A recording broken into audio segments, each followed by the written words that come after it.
Welcome to another episode of the 24th Floor. We come to you on the week of Valentine's Day. And I got to say, Ruben, one thing I love me some basketball. Right, this is finally one area that we are in agreement. Yes. Most of the time we are clashing.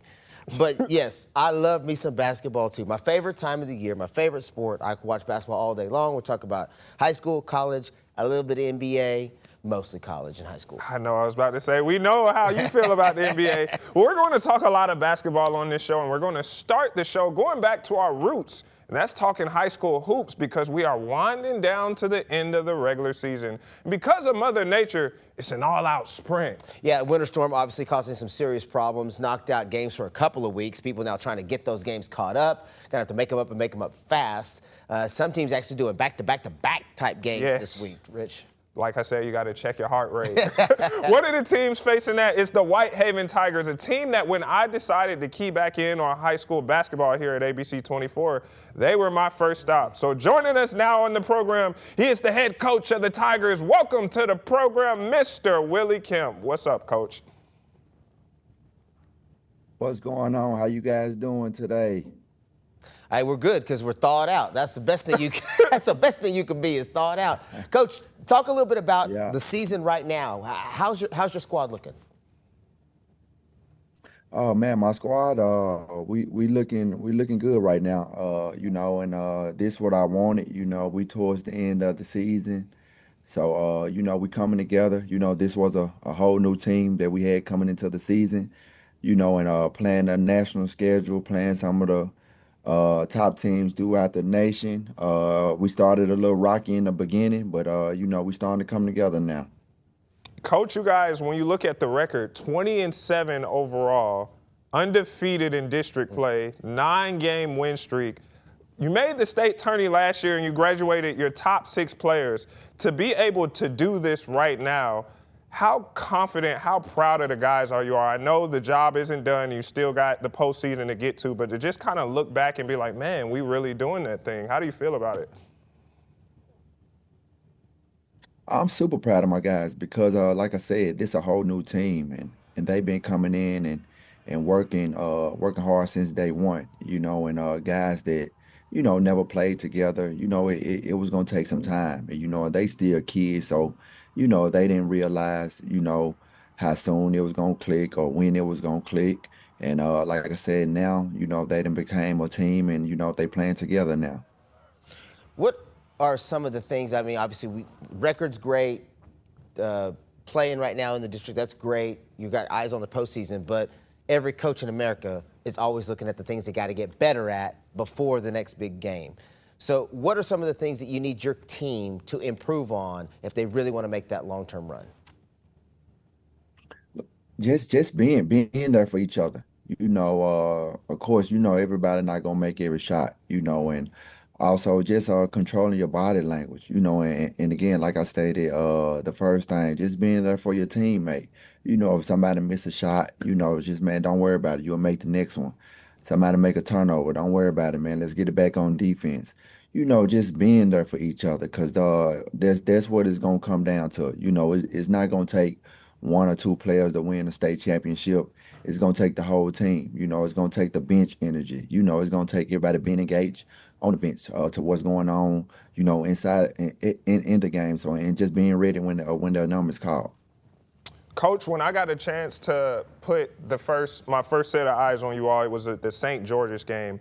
And I remember just being impressed by the versatility that you all have, the level of athletes. Talk about some of the guys on your team. Now, obviously, I've taken a liking to Jamichael Mitchell. I really love the way how he scores the ball and how he kind of takes command. But just kind of talk about him and some other players on the team. Yeah, like I said, we are a senior heavy team. I got some older guys, and like I said, guys like Jamichael, who you just stated, man, one of the top guards in the city, one of the top guards in the state. He bring great energy for us, on both ends of the floor. He's been a real good leader for our team. We got guys like Kyan Mitchell, also, man, great on both ends of the floor, knockdown shooter. Been playing great defense for us. One of our best defenders. Got guys like Isaiah Grant can play both ends of the floor, can play down low, can play outside 6'7", wing, just man athletic. Uh, Got guys like Gavin Fitzpatrick, one of the top athletes in the state. High jumper, high flyer, can run the floor. Also got a guy Idris Alu, our big man, just a dominant big, 6'9". Got another big Bosa on the one too, 6'10". So like I said, we can go down the line. I got some really good guys. I got some younger guys, Eric Winston, one of the top 10th graders, in the state, and like I said, man, I got a team full of players that done locked in and man playing for each other. Hakeem Logan, another senior, small but has heart, out of this world. Xavier Perkins, a knockdown 3-point shooter. Like I said, I can go on and on, with my guys. Coach, do you have any room for a couple of semi-retired hoopers? One's fairly tall. I was a point guard back in the day. We were good for about, we go real good to stay at half court. You could toss it down to us. You got a couple spots? Man, I'm always looking for some hoopers, man. If you guys can, man, stand in the corner, knock down some threes, or whatever it may be, man. I'm always looking for some hoopers to take my team to the next level. Let me get these knees warmed up, Rich. Hey, man, I stay hooping. You know what I'm saying? I'm warm. I'm warm. So, Coach, one of you all have a lot of notable victories, and one to me that was something that stood out was the game at Central. I remember covering that game. And it really is kind of the reason why I wanted to bring high school basketball back to the forefront. That game was so packed, Coach, you couldn't even get in. I remember I got there like 20 minutes early. It's people outside of the school trying to get in, and they not letting folks in because the gym was packed. And I remember just you all's poise in that game. Ruben and I talked about it in the aftermath. You all's poised to go in a kind of hostile environment. You know how loud it was in there, and to take care of business against a Central team that up until that point had not lost a game in Memphis. So just kind of tell me about that and just the makeup of your team, because to me, I'm like, man, this Whitehaven team legit, man. Yeah, that environment at Central, man, was crazy. That environment, man. Coach Nard over there at Central, man, does a great job with his team. I love his team, man. They compete every night, and I'm super proud to have them, in our district because, like I said, they give us a go every time we play them. And like I said, that just was a hostile environment. And my guys, we came out and, we played together and we done got some really big wins. We got Bride Chris, one of the top teams in the state, private school. Chattanooga Prep done won a state tournament 2 years in a row. Who else we done? St. Francis out of Baltimore. Man, good team, great team, ranked in the nation.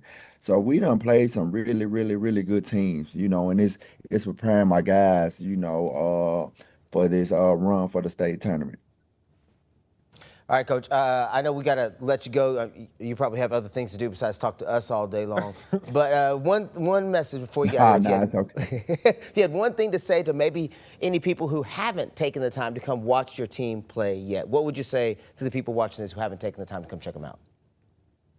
Oh man, you don't want to miss it. Like I said, I got some guys that's real hungry, and again, we starting to play together at the right time. You know what I'm saying? And so, like I said, I encourage everybody, if you hadn't came to a Whitehaven high school basketball game, I encourage you to come. And like I said, it's gonna be a show. We focus on the defensive end. So we're gonna sit down and we're gonna play defense. And like I said, we're gonna get out and run. Our points they come from our defense. Like I've been telling my guys from day one, and like they done bought in, defense win championships, offense win games, and we trying to bring a state championship to Whitehaven community and also Whitehaven High School. So like I said, man, if you haven't got a chance to come and see my guys play, I encourage everybody to come and check us out. Tonight we'll be at White Station. Next week, Monday, the city championship. I think that's at White Station. Tuesday we'll be at home versus Central. It's gonna be a really good game. Wednesday we're gonna be at home, our last home game versus Southwind. Coach Edwards have a great group over there. Man, Coach, he does great with his team as well. One of the top coaches in Memphis. So like we got some really big games coming up. So if you haven't saw Whitehaven Tigers play, I encourage everybody to come out and check them out. I definitely second that, especially that rematch with Central, man. Oh man, I can't wait for that one. Coach, we appreciate your time. Always good luck to your season. We will obviously be keeping a watchful eye here at ABC 24, so I'll talk to you soon. See you, Coach. Thank you. All right, that will do it for our segment with Coach Willie Kemp, but we still got more high school hoops to talk, Ruben. Yeah, we were able to touch base with obviously one of the best teams in the state, one of the coaches of the best teams in the state, but there's so much good basketball. Yeah. I'm going to say it's better than the football season. Oh, okay. And I'm not saying the football season's not good, but I'm saying the basketball level here is off the chain. It is. So we got to touch base on that after this quick break. We do.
Oh, man, it seems like every week we are just sitting with our heads like, what is going on in the world of Ole Miss? It just can't get right with the basketball team. We would think that the losing streak would come to an end, and then they played against Texas. It was a homecoming of sorts for Chris Beard, his former squad. And, man, it was the highs and it was the lows, and the lows were really low that Ole Miss lost again. Yeah, we're going to get all into that. But first, we got to introduce the man who's going to really break that down for us. Exactly. You can't talk Ole Miss athletics without him, Ruben. He's the host of the Locked On Ole Miss podcast, which you can catch right here on the 24 Plus app, YouTube, or anywhere you get your podcast.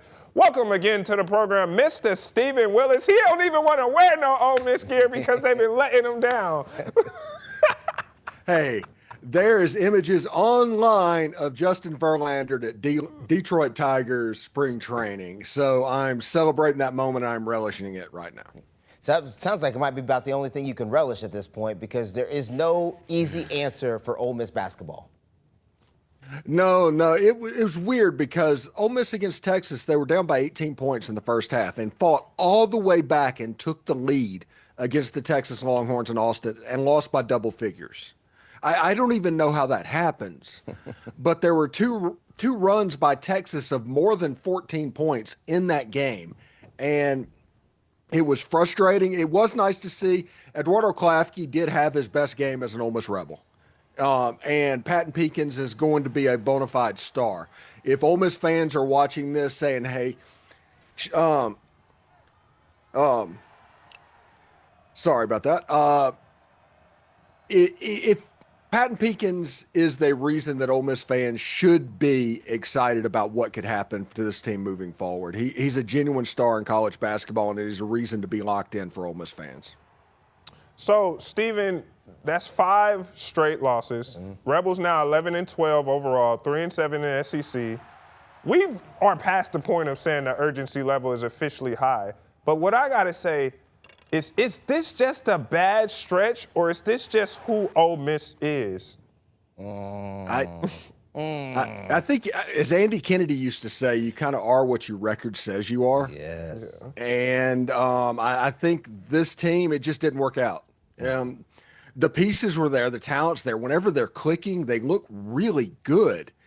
But there's always a piece or two that's just not coordinating for whatever degree. Now, a lot of that has to do with the fact that Ole Miss plays so many games on the road to start this SEC slate. But the problem is, like we talked about last week, it's a math problem. Now Ole Miss, to make the NCAA tournament, would need to go 7-1 in their last 8 games. That's not going to happen. No. Just the law of averages say that's not going to happen, which means they have to win the SEC tournament to get into the tournament, which means the season is a failure, essentially. And a series of misevaluations, or they just couldn't get back. I thought this team would be better on the front court. I looked at the players that they brought in who have a history of being good on the front court. All of a sudden, they're just invisible. And that is the position that kind of does them problems. We talked about the international players adjusting to the American game. Cassia kind of is adjusting a little bit, but Camerdine, even though he played professional ball in Europe, has not been the player that they hoped he would be. A.J. Storr has been really good, and Patton Peekins is going to be a revelation moving forward. But it just always seems like there's one or two pieces that aren't quite clicking for the Ole Miss Rebels. Unfortunately, that's probably going to be more common than not during this portal transfer generation of basketball, because you're going to miss. You just are. You're not going to hit on all those portal kids. And the more portal kids you bring in, the higher your odds of missing are, right? And so keeping a great freshman there long term gives you the ability, though, Ole Miss fans, to start to build on that. Now you don't have to go bring in 3 or 4 stars. You just need a few good, solid role players to go along with a couple of kids that are a part of your program long term. That, I think, might be the silver lining maybe for Ole Miss Rebels fans who are watching right now. Hey, our future is bright. Let's just get through this season, and we'll plug a few holes, but not rebuild the whole roster. Yeah, and the problem is that the concern that I have, and listen, Chris Beard's a great coach. He's one of the elite coaches in college basketball, but this is 3 years in a row with 3 different front courts that have trouble rebounding the basketball. Like even boxing out on free throws and doing stuff like that. It's at the point where I'm starting to get a little concerned about that. Last year, Ole Miss was able to overcome it. This year, they haven't been. The lack of a front court presence. You thought it was going to be Malik Dia. You thought he was going to take the step necessary to do it, but it just hasn't clicked for him. And rebounding wise and having the body that he has and not being willing to be physical and play bully ball from time to time, that was the element that Ole Miss didn't get this year that they thought going into the season they were going to get. That's what we call big for no reason. Yeah. Big for no reason, buddy. I remember I used to get that. Big for no reason. Well, I was tall for no reason. And then I had to lock in and average 7 rebounds a game. But that's not. But it's not about me right now. But what I do want to ask Stephen, where is the leadership right now on this team? Because you talk about Malik Dia, that was a guy who we relied. And I remember texting you after the game. I was like, what is he doing? Settling for threes late in the game, taking bad shots. Where is the leadership right now? It seems like Coach Beard cussing him out in the huddle isn't doing anything. Somebody needs to step up. Somebody absolutely does. And AJ Storr obviously isn't the personality of somebody that would do that, or he would be the obvious person that you would look toward. It's kind of like Matthew Morrell for Ole Miss a year ago. But honestly, Ole Miss fans was kind of weird on Jamin Brakefield last year, but he kind of held that role for the basketball team. And this year, they thought it was going to be Malik Dia. Like, you look at him, he walks in the room, it's like, oh, there's a 12-7 guy every night. We can count on that. And that just didn't happen. But who is going to be the secondary? When the second best player is a true freshman, he's not going to be him. When it's going to be, people with leadership ability, they're not exactly performing. Like, it's weird to where they just can't find the Batman. They got a whole bunch of Robins on the team. They don't have a Batman. Well, Rich knows all about that. He's the Robin to my Batman. Well, I don't know about that anymore. It used to be. We I had to turn into Nightwing. You know what I'm saying? I had to go branch out on my own. Nightwing. Here's a question for you, though, Stephen. If this was football season and we were in this stage of the football season, you'd already pretty much just be cashing it in, right? Mm-hmm. Fans would stop coming to games. You'd already be looking forward to next year. You'd almost already be kind of, because we're not going to win it all, kind of a deal. Are we getting to that point with the basketball season where, and I say that to the point of, is that where some of the players' minds are mentally? Because think about it, these guys are not Ole Miss, through and through. They didn't grow up at Ole Miss. They didn't come, that's not what they bought and paid. And so they don't have that same allegiance. They don't have that same loyalty. They're not embedded into it like that. So I just tend to think that when a season starts to go the way this one has gone, you start to lose players' focus and energy. A lot of what I see wrong is energy. You start to lose that because they're not really, hey, half of them are probably thinking, man, I'm getting in the portal after this season anyway. Yeah. Yeah, there's a little bit of that concern going on. And also, the number 2 sport on Ole Miss's campus, for better or worse, is college baseball. Oh, should be women's basketball. Give yo her flowers. Yeah. College baseball season starts this weekend. Yep. And they're going to be putting 15,000 people in Swayze Field on the reg at Ole Miss. So you need to get the win and get some momentum going, at least for fan interest. Because if they decide to turn the channel, they don't turn it back whenever this is going on. The Ole Miss fans, for better or worse, they're ingrained in this culture. You're going to go to football, you're going to deal with basketball until baseball starts, and then you're going to move to baseball because basketball traditionally hasn't been very good. It's up to basketball to give the Ole Miss fans a reason to pay attention. And this season, it's going to be an interesting test case on the court and off the court. With what's going on, with the addition of baseball season and all of that going on. Spring football is about to start, too. It's about a month away, believe it or not. So this is the time where we're going to use to segue. Since you bring up football, Stephen, we haven't talked about my favorite player, Trinidad Chambliss, in a while. Now, I noticed something, Stephen. He was not on the NFL Draft Combine invitees because people think that he's coming back. But everything that's been reported is the NCAA continuing to say, no, you're not playing.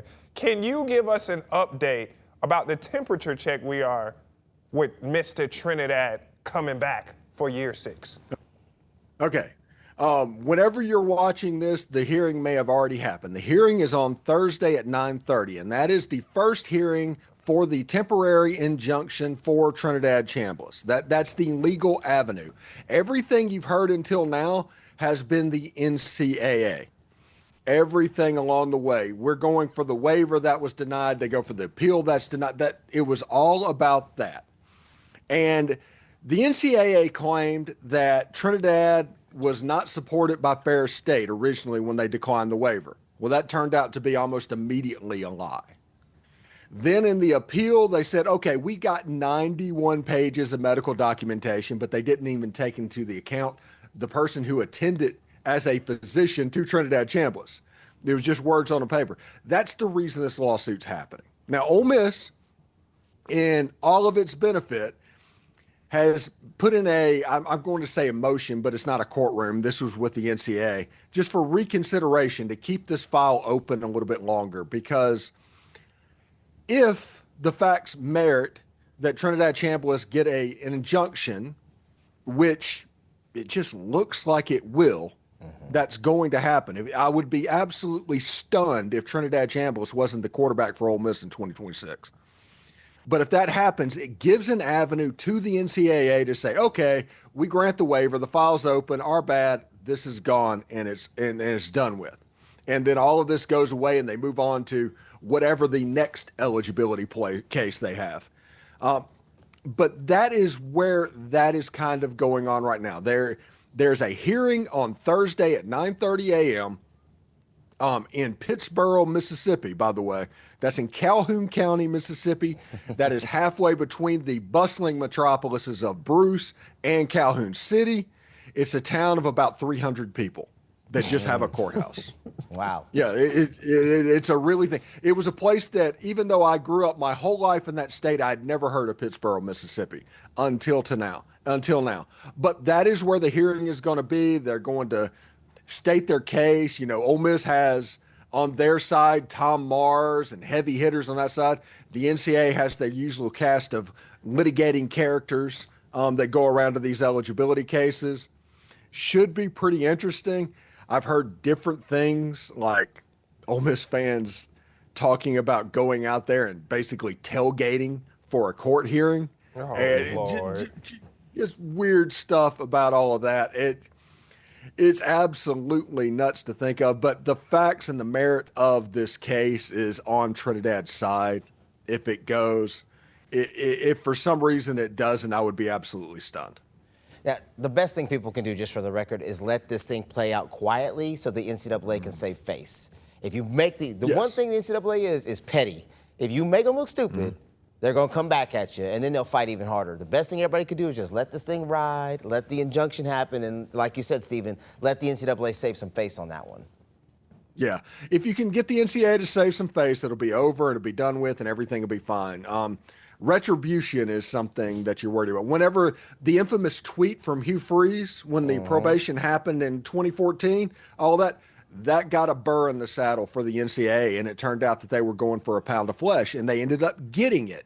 You're right, though. It is a very petty organization, and honestly, it's an example of big government gone completely wrong. Yeah. So here's the thing that I want to ask about, because and maybe it's not too much similarities, but obviously in the NCAA, we know the situation with Alabama basketball. They had Bediako, G League dropout, as they call him. He played 5 games for Bama, and Alabama used a temporary restraining order to get him to play, and then finally NCAA finally got their judge on their side to knock it down, and he's out. Could we see a situation like this where Ole Miss has Trinidad play for a couple of games, and then NCAA gets the judges on their side to say Trinidad can't play again? Do you see a world where that could happen? No, because Ole Miss isn't going after a temporary restraining order, which is what Bediako had. They're going after an injunction, which would cover all the way through the trial. Okay. And if the trial is after the season, which the wheels of justice move slow, odds are that it would be, he would be completely fine. The Bediako thing is interesting to me because I don't know how much of a student y'all are of stuff like this, but in the 60s, there was a baseball player named Curt Flood, and he ended up being the person that broke up baseball's reserve clause. And it was one of those things where they could reserve you, put you on a list, and you didn't have a say over anything. The owner could have you forever. You couldn't go to another team, another league, anything like that. They had your rights. This Bediako case has a chance, in my opinion, to have ripple effects if he decides to keep this going. The NCAA's best wish is that he just drops it, but there's enough professionals playing college basketball right now. Bediako in front of a court of law, I would put money on him to say, hey, what's the difference in getting a paycheck from this billionaire owner and this billionaire institution? What's the difference? And whenever you ask people to say that, it could be the end of eligibility. The ripple effects legally could be hard. It all depends on if Bediako is the guy to, like, you don't want to make that move against because he will see it all the way to the end. I know we got to let you go, but one point on that I think is very interesting is it's going to be hard to regulate that stuff until they put some kind of parameters in for all the international players who play professionally internationally and then come over and play college basketball in the United States. So that's the other side of that case that they're making is why is there an entryway for that guy to come in and play professionally after he's played professionally, but I can't do it after I've played professionally. So I think you're right, Stephen. Again, I know we got to let you go, but I think there's a lot there, Rich. Oh, it's going to get ugly, man. It just seems like it's all going to be a bunch of suing, and you know where this always ends, the Supreme Court. Yeah. Oh, sheesh. All right. Thank you, Stephen, so much for your time today. As always, you have been a light in a very dark tunnel. We appreciate your time. Here for you guys. Stephen, real quick before we let you go, tell the people what you're working on. Right now, we're all Trinidad Chambliss all the time, getting ready for what's going to go on over the next couple of days. College baseball starting. We're starting that coverage as well, and we're going to pay attention to Ole Miss basketball and Ole Miss women's basketball to see if anything newsworthy pops as well. It's be a good time over in the Locked On Ole Miss YouTube channel. All right. Appreciate your time as always, Stephen. We will catch you next week as always to bring us the latest on Ole Miss athletics. Hopefully, once we speaking again, the Rebels have got out of that funk in basketball. But maybe we're happy about baseball. But as always, Stephen, we appreciate your time. Appreciate you, big dog. Take care, gentlemen. All right, we're going to take a quick break. When we come back, we're going to talk to Memphis Grizzlies, but we have to set a disclaimer. This is actually a conversation we had earlier in the week, not today. So when you see us dressed different, that's why. Anyways, we talk about the Grizzlies, the latest on the Ja Morant. What are the Grizzlies doing? We Nobody talk about knows. it. Talk about it when we come back.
All right, it's been a couple of games since the Memphis Grizzlies traded Jaren Jackson Jr. So now the question is, Ruben, where do we go from here? We heard from GM Zach Kleiman. It signaled a rebuild, but it's kind of starting to get a little bit too much of a rebuild. It's starting to get kind of egregious. Can I tell you where we go from here? All the way down. Embrace the tank. It's going down. Our guy Rusty Witten said it best. You got to sometimes disaster for DeBonsa, disaster for Darren. What did he say? Like blow for booze or whatever analogy you want to do. But with this whole Grizzly saga, obviously we had a lot of people who knew the details about it. So now we're kind of bringing back our insiders. And what better insider to bring in than a friend of the program? We have not had him on in a while. Last time he was on the program, Ruben, he brought some Jai 2s with us, the Kool-Aid Jais. And welcome back to the program via Zoom, Mr. Drew Hill from the Daily Memphian. What up, man? What's up, guys? How are you? Oh, we're good. Can't say the same about the Grizz right now. Right now, we doing all right. We're winning every day. I'm winning every day. What about you? So Drew, it's been a rough go for sure. It's been a rough go these last few games. So Drew, like I said, we were a little bit more upbeat last time you were here because you brought the shoes and the Jais and the Kool-Aids. But when it comes to Ja Morant, it doesn't seem like it's been kind of like positivity. You have done some extensive reporting in Insider. Kind of tell us a little bit about what that whole Ja Morant trade saga was like. So, because a lot of people seem, it seems like the narrative is Ja is a negative trade asset. Would you say that would be the case? I think if there was a positive trade to be out there, or maybe a neutral trade, it probably was likely that was a deal that the Grizzlies were going to take. And I think that was mostly confirmed by Zach Kleiman based on the press conference that we just had less than a week ago. So just to recap there from start to finish, I think all of this really started in the offseason when the Grizzlies did not give an extension to Ja Morant. He never publicly said that was something that he wanted, but I think that's something that's clearly played out and was a point of tension. And Zach Kleiman said at the beginning of the season, this is a big season for Ja. We need him to play like an all-NBA player if we're going to reach these high ceilings and this high bar that we're setting for ourselves. And we know we're not good enough at this point, and it's going to take that version of Ja for us to get there. So far, that hasn't happened, mainly because he hasn't been available. We saw the argument with the coaching staff that Ja Morant had earlier this season that led to a suspension. I don't necessarily think that was his frustrations weren't only with what happened in the game. I think it goes back to the extension and that sort of thing. And so I think overall you just had a franchise that was frustrated that their star player hasn't been able to stay on the court, and a star player who was frustrated that the franchise hadn't necessarily committed to him the way that he felt like he deserved. And so it has led to this, highly tense sort of, I don't want to call it a battle, but like back and forth between both Ja and the franchise. And eventually, you make it to trade season, and it's reported that he's being shopped by the Memphis Grizzlies on the NBA trade market.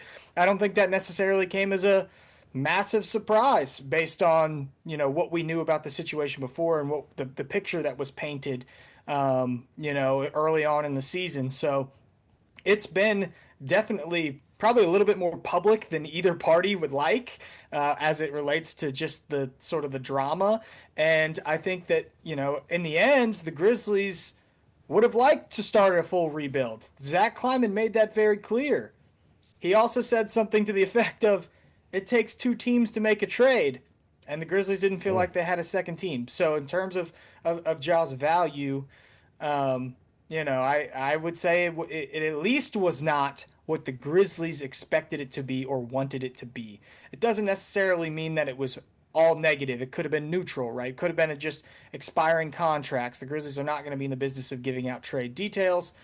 But I think if there was a neutral trade out there, the Grizzlies would have at least considered it at this point, knowing the future of the franchise and the direction that they're taking now, and they just didn't do it. Is it, when you're on the outside looking in, so people just reading social media and, average fans who aren't embedded in the news every day of it, they're probably hoping for some kind of reconciliation. Hey, maybe they can turn this thing around and Ja can get back.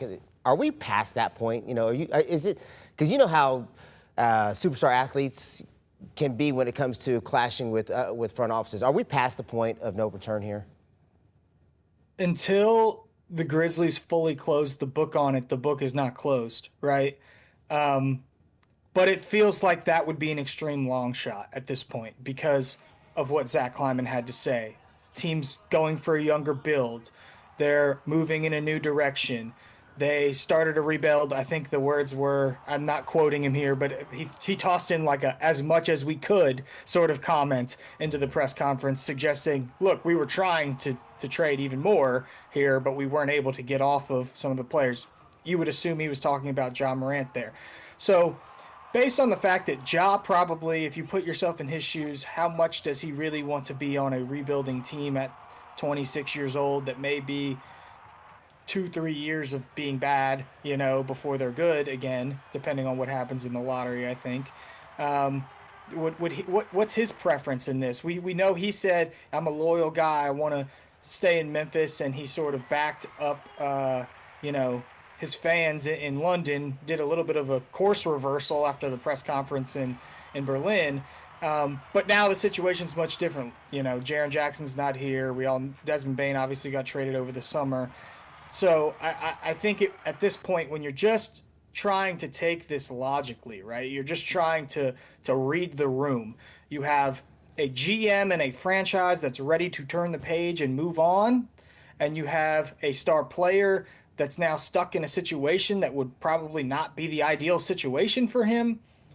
If you take all the emotion out of it and the fact that so many people here still love Ja, and you just look at the logic behind the situation, I honestly think, I don't know how anyone would reach any sort of conclusion other than, unless things really take a big turn and there's no trade again this summer and Ja gets healthy and he's okay with playing on the contract. There's just so many hoops that you have to jump through, right, to get there. And I don't see that happening. Drew, it's a lot of ifs and hypotheticals you want to say, but I want to kind of take a glass half full approach. We look at players like Devin Booker, players like Karl Anthony Towns. They both were with franchises that went through rebuilds where they maybe came out and they made the playoffs, and then they had a period where they had to rebuild, and they stuck around. Now, obviously, Cat ended up eventually getting traded to the Knicks, but that was after Anthony Edwards came and they had their conference finals run. So I think there is still a world where Ja could stay and be patient, because what I've always said is, where else is Ja Morant going to go where he will have it like this, where the team is kind of his and he's the star guy? Anywhere else he goes, he won't be the number one guy. He may not even be the number two guy. What I think it will boil down to is how much he cares about that extension and the money. Because I'm a Hawks fan, so I saw it play out with Trae Young. And I think that's why the Hawks moved when they did, because they knew they weren't going to give Trae Young $50 million. And they knew Trae would feel some type of way about it. So they moved off on him. So I'm wondering, is Ja the same thing? Because I'd like to say, Drew, if Ja was okay with taking that pay cut, if Zach Kleiman's like, hey, man, we'll do 25, 30, and Ja was like, all right, I still want to be here. I trust in your vision. You've shown that you can draft well. We wouldn't even be having this discussion. I think with Ja, it's the money that he's commanding isn't matching the output because he can't stay healthy. Would you agree with that sentiment? Yeah, I would agree with that sentiment. But I think in terms of breaking down this situation, and what has to sort of be understood is that it is ultimately the organization that holds the power whether or not he gets traded or not, right? And so even if Ja's desire is to stay, if their desire is to start over, they're going to continue to look for a trade for Ja. They don't want to trade him for negative value. They don't want to have to attach future draft assets to move on from a player, especially a player that's beloved. But, even if Ja did say, look, I'm okay playing out this contract, or, I'm willing to prove it now to you that I'm deserving of more money, I still don't know if that's enough, because you've already worked towards rebuilding. You've already gotten rid of the pieces that match the timeline around him. I know he's not in his 30s yet, but you've moved towards a very young team here. And as we're all watching, they're playing for the NBA draft lottery right now. So you're going to add another younger player. So I just feel like in order for that to happen, there has to be reconciliation on both sides. It has to be from Ja and from the franchise.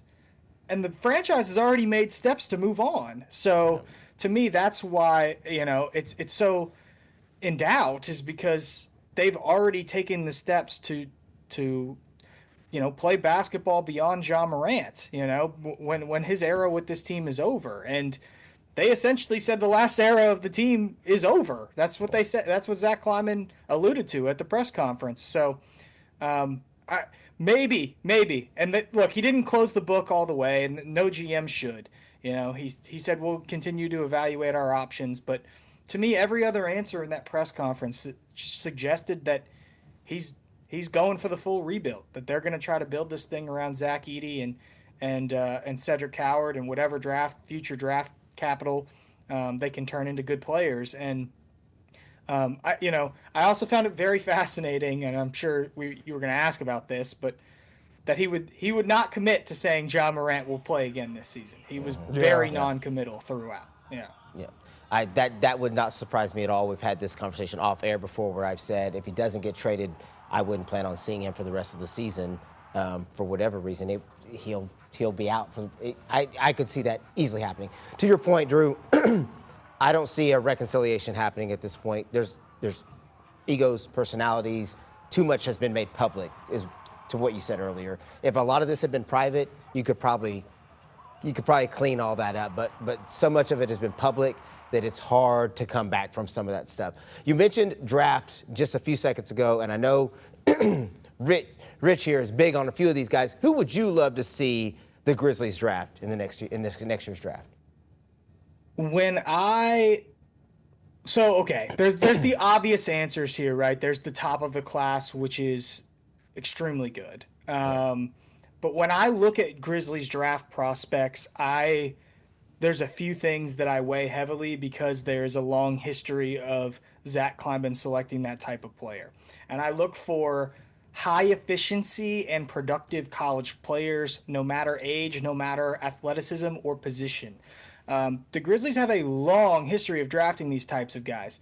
When you go look at, projected NBA efficiency among college players and their draft history, you had a player like John Conchar, right, who was on no one's radar, was a top 10 player. They signed him undrafted. Ja fit that mold. Brandon Clark fit that mold. Xavier Tillman fit that mold. David Roddy fit that mold. Jake LaRavia fit that mold. Zach Edey especially fit that mold. And so those are the type of players that I try to sort of single out when I evaluate draft prospects and get into the process of trying to figure out what the potential options are for the Grizzlies. The only times they've really gone off of that path has been for Zaire Williams, which I think there was some there were some people in the building that were really fighting for that draft pick, although he didn't necessarily fit the mold. And so, that one was a little bit more controversial, I think, maybe within the Grizzlies front office when they made that pick, and that didn't work out. Gigi Jackson was a little bit of a swing. As you get into the later rounds, the Grizzlies will try on some of the more athletic players that don't have the efficiency numbers. But when I look at the top of this draft class, obviously Cam Boozer's incredible. You might have to have the number 1 overall pick to get him. We'll see how it turns out. I think he's an absolute fit for the Grizzlies. Caleb Wilson is another player at North Carolina who has a ton of upside and fits all the efficiency marks that the Grizzlies look for in a player. And then if you want to go a little bit further down in the draft, there's obviously very good guards with size that I think the Grizzlies should positionally be interested in, whether that be, Michael Brown, who plays at Louisville, who just had a massive game last night. I think he had like 45 points. Keaton Vogler. There's lots of options as big guards. But the players I'm watching a little bit later on in the draft here are high-efficiency guys that maybe at the turn of the first round that the Grizzlies often pick before people expect. I'm talking about Joshua Jefferson at Iowa State, Dalen Swain at Texas. Those types of players, those types of wing players, I think are players that they could be interested in. JT Toppin at Texas Tech, who is obviously a big-time college name at this point, but not necessarily considered in the top 10 of NBA prospects. But that's the type of player the Grizzlies go for. We saw it Zach Edey. So those are 3 names I'm watching closely. All right, Drew, we are running out of time here. We could talk about this for so long, but we'll save it for another time. Obviously, it's a lot the Grizz are doing as they navigate a post-Jaren Jackson trade. And, man, it's just getting egregious out here with this tanking. But I'm not going to go on my soapbox on that. We'll save it for another time. We appreciate your time, Drew. Absolutely. Drew, remember, Thanks, next guys. time you come on, I need you to sing your favorite Drew Hill song. Somebody's sleeping in my... Oh, gosh. I get this. I get this all the time. I get this literally everywhere in this city too, because I know this is a big R&B town. So it's I didn't know that when I was a kid and I started going by Drew instead of Andrew. I didn't know that. I had no idea. Well, it's now turned into this, but I appreciate it, guys. Thanks. Appreciate you, big dog. You can always catch Drew Hill's great work at the Daily Memphian, a friend of the program. Thank you for the time, Drew. We will take a quick break. We are back on the 24th floor after this.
The best thing I saw, Ruben, UMass and Coastal Carolina said regulation, not enough. This one went into triple overtime, and Coastal Carolina won it 94-91 in absolute chaos. It seemed to be big shot after big shot to force another session. Look at this. This is like this was boxers nasty trading right haymakers. One I mean, look at the shot making on this. It ended up finally ending with Coastal's Joshua Beadle pulling up and draining the three with 1.4 seconds left. UMass still almost had it, though. A half-court heave was just off the mark, but this is what you got to just love about college basketball, Ruben. Yeah, check out the court, too. Can we just acknowledge That's what I've always court? liked about Coastal Carolina. Yeah, they do their own thing there for sure. That's what I love about college basketball is you don't even have to know, there's nobody on those teams that we're connected to in any way. I've never watched a Coastal Carolina basketball game or UMass. Well, I did watch UMass a little bit when I was a kid. Marcus Camby.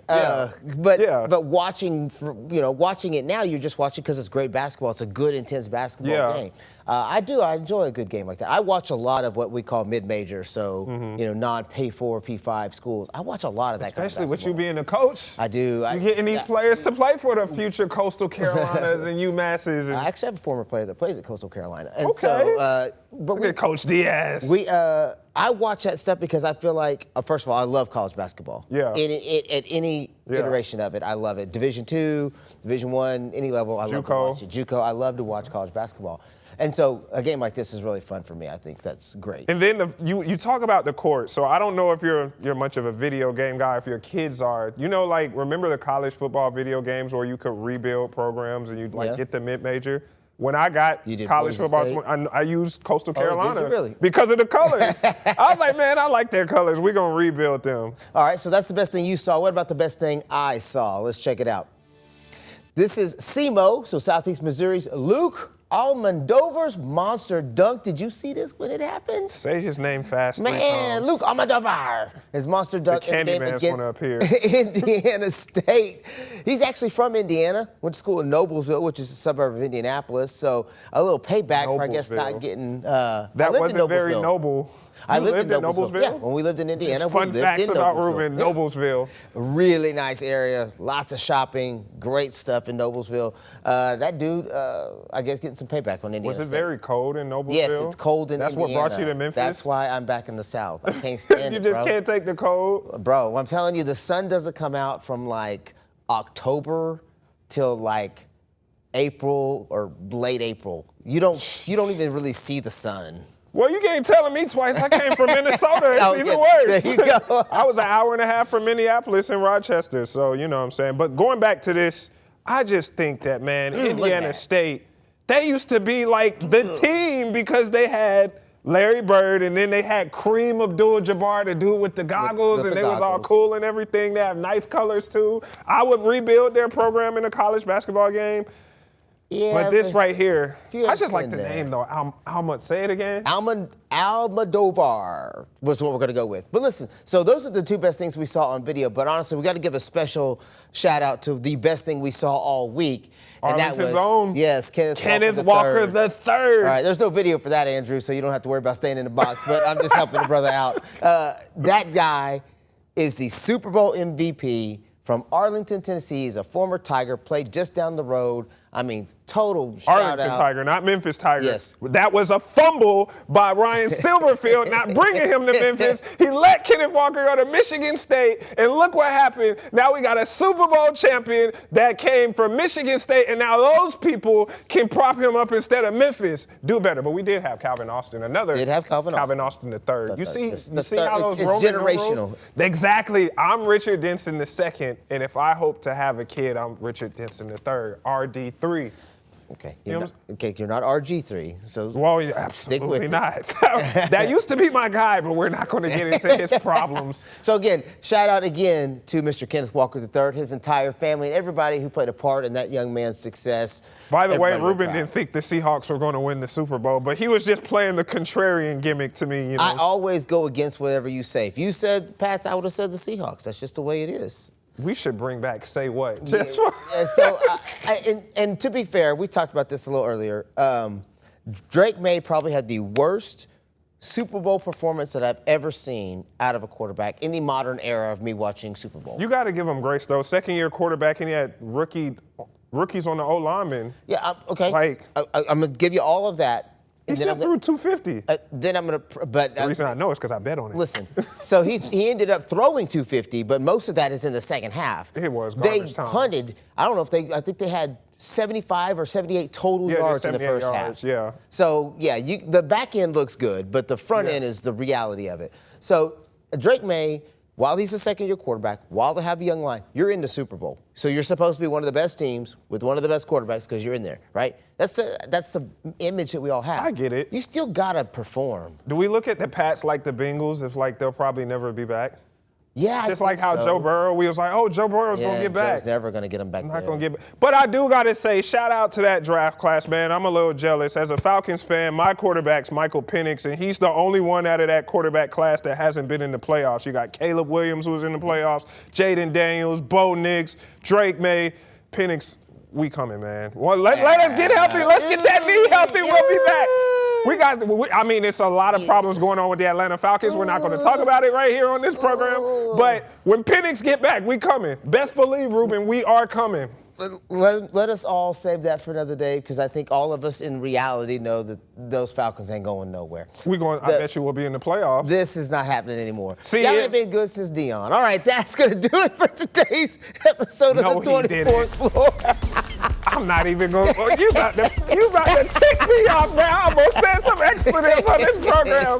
That'll do it for today's episode. Hold on. Before we have to make a note, we did want to have FACS Crusader head coach Shelby Rose on the program to talk about private school basketball. He was not able to make it, so I know we teased that we was going to have him earlier in the show. We was not able to make. He was not able to make it on here in the next few days. Yeah, we'll try. We'll work on it, but We want to shout out to everyone who made the show possible. What's the saying, Ruben? A high tide raises all ships. We had a lot of help. You know, people have been out on the injury report, behind the scenes. So we had Michaela Cavallo stepping in, Jared Robinson stepping in, making an appearance and stepping in. We had Drewski, our man, Drewski on the mics, you know, helping us. Of course, Brooklyn High, all their work behind the scenes, putting the show together. Big shout out to our guys, Stephen Willis, Drew Hill with the Daily Memphian, and our head coach, Whitehaven's own Willie Kemp. Yeah. Good luck to them Tigers. That's a rough district, but he's doing a great job. Make sure you have a great day, everybody. If you haven't had a chance to go out and support high school basketball during the season, you're running out of time,